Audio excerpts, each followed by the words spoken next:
नमस्कार, मैं हूं निधि मिश्रा और आप देख रहे हैं 4 PM। जैसा कि आप सभी जानते हैं कि इस समय पूरे देश में हिंदू मुस्लिम मंदिर मस्जिद का विवाद लगातार तूल पकड़ रहा है।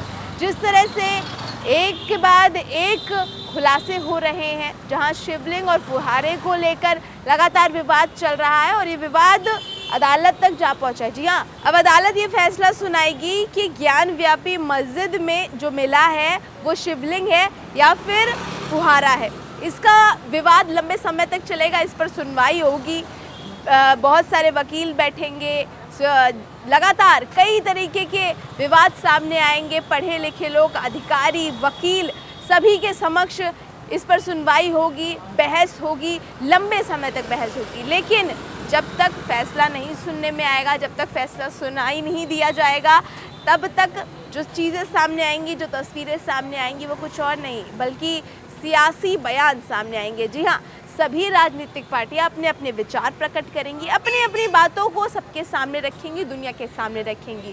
कोई मुस्लिम पक्ष को समझाएगा कि ये सही है, कोई हिंदू पक्ष को समझाएगा कि ये सही है। तमाम तरीके के विवाद सामने आएंगे, तमाम तरीके के सवाल भी सामने आएंगे और आपके पास कोई जवाब नहीं होगा। जी हाँ, अब आपको बड़ा विवाद सुना दें। आज उत्तर प्रदेश में बसपा सुप्रीमो मायावती का बयान सामने आया है। भाई, मायावती ने कह दिया है कि हिंदू मुस्लिम के चक्कर में फंसे हैं, बेरोजगारी, महंगाई, इन सब मुद्दों को छुपा दिया है भारतीय जनता पार्टी ने। कैसे क्या है, क्या कुछ कहा है, सुनवा देते हैं आपको।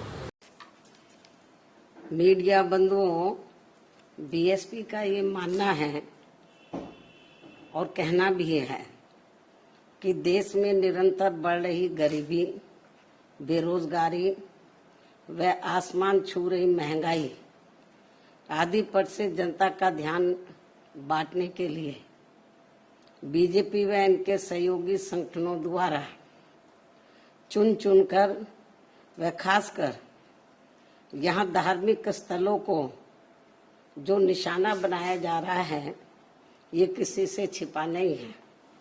इससे यहाँ कभी भी हालात बिगड़ सकते हैं और अब आजादी के वर्षों बाद यहाँ ज्ञान व्यापी, मथुरा, ताजमहल व अन्य और स्थलों के मामलों की भी आड़ में जिस प्रकार से षड्यंत्र के तहत लोगों की धार्मिक भावनाओं को भड़काया जा रहा है, तो इससे अपना देश मजबूत नहीं बल्कि कमजोरी होगा।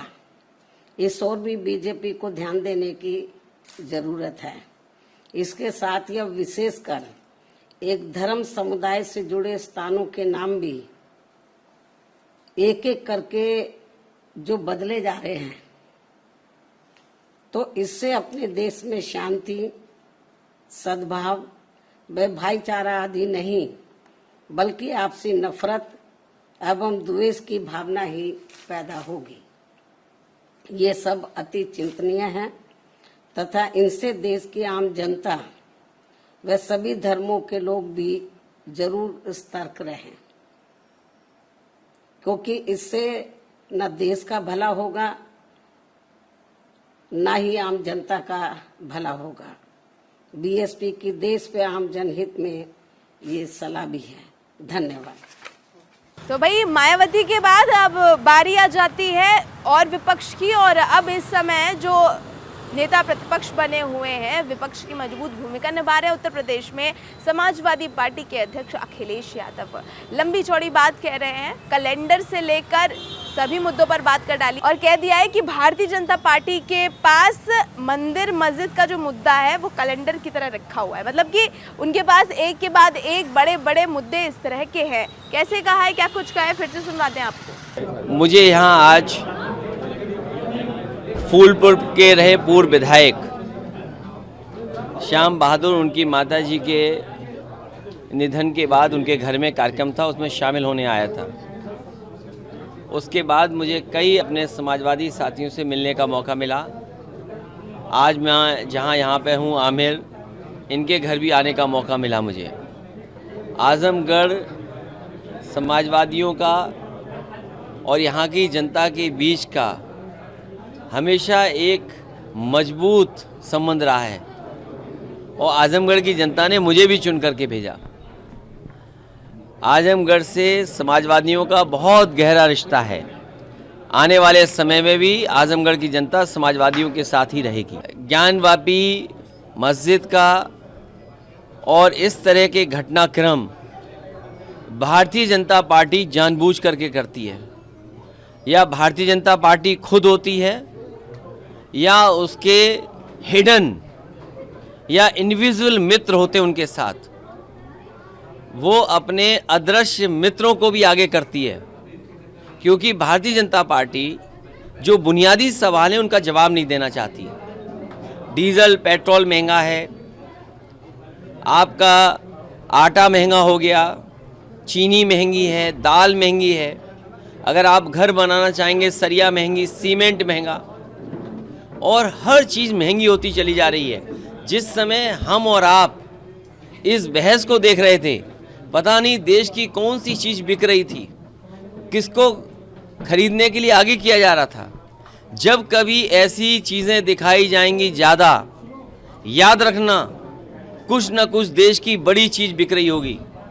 और मुझे तो ये लगता है कि जो नारा भारतीय जनता पार्टी देती है कि एक देश में एक ही राशन हो, वन नेशन वन राशन, कहीं ऐसा तो नहीं कि इन घटनाओं को आगे कर करके वन नेशन वन उद्योगपति की कोई नीति पे काम कर रही हो भारतीय जनता पार्टी, कि एक देश एक व्यापारी, एक देश एक ही उद्योगपति, ये दिखा करके कहीं ऐसा तो नहीं देश की बहुत सारी संपत्तियां बिक रही हों या किसी के हाथ में जा रही हों चीज़ें। भारतीय जनता पार्टी को याद करना चाहिए, उन्हीं के प्रधानमंत्री वहाँ गए थे आगरा में, और आगरा की जनता, आगरा के टूरिज्म सेक्टर के लोगों को ये भरोसा दिला के आए थे कि $1 ट्रिलियन की इकोनॉमी केवल ताजमहल से हो सकती है।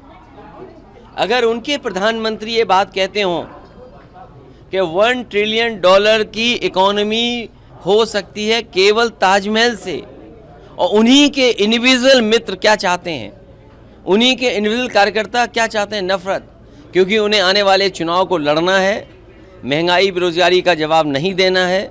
उनके पास बाकायदा इसी तरह का हेट कैलेंडर बना रखा होगा, नफरत का कैलेंडर बना रखा होगा, और जब तक चुनाव नहीं होगा इसी तरह हेट कैलेंडर पे ये लोग बात करते रहेंगे। उनके घर मैं जाऊंगा, समाजवादी पार्टी और हम सब उनके साथ हैं, जो भी मदद हो सकती है वो हम लोग मदद कर रहे हैं उनकी। तो जैसा कि देखा आपने कि सभी राजनीतिक पार्टियां अपने अपने बयानों को, अपनी बातों को सामने रख रही हैं। विवाद हिंदू मुस्लिम का है, लेकिन कई सारे लोग जो सियासी बयान है वो लगातार जारी हैं, क्योंकि जहां पर हिंदू मुस्लिम का विवाद सामने आता है, मंदिर मस्जिद का मुद्दा सामने आता है, मंदिर मस्जिद की तस्वीरें जब सामने आती हैं तो विपक्ष की तरफ से, पक्ष की तरफ से ये बयानबाजी होना लाजमी है। क्योंकि राजनीतिक बयानबाजी नहीं होगी तो ये पता कैसे लगेगा कि ये तस्वीरें हिंदू मुस्लिम की हैं या फिर मंदिर मस्जिद विवाद की हैं, और ये पता कैसे लगेगा कि ये फुहारा है या फिर शिवलिंग है। और भाई शिवलिंग और फुहारे को लेकर जिस तरह की जो तस्वीर सामने आ रही है वो हम आपको बता दें कि अब जो सुनवाई होगी, अब जो चीज़ें सामने आएंगी वो ये होंगी कि सुप्रीम कोर्ट जिस तरह का सामने रखेगा फैसला, जिस तरह की विवाद होने के बाद जो फैसला सामने आएगा वो यही आएगा कि या तो ये फुहारा है या फिर शिवलिंग है। क्या होगा, शिवलिंग है या फुहारा है, ये सब जानने के लिए आप देखते रहिए 4 PM। मैं निधि मिश्रा, नमस्कार।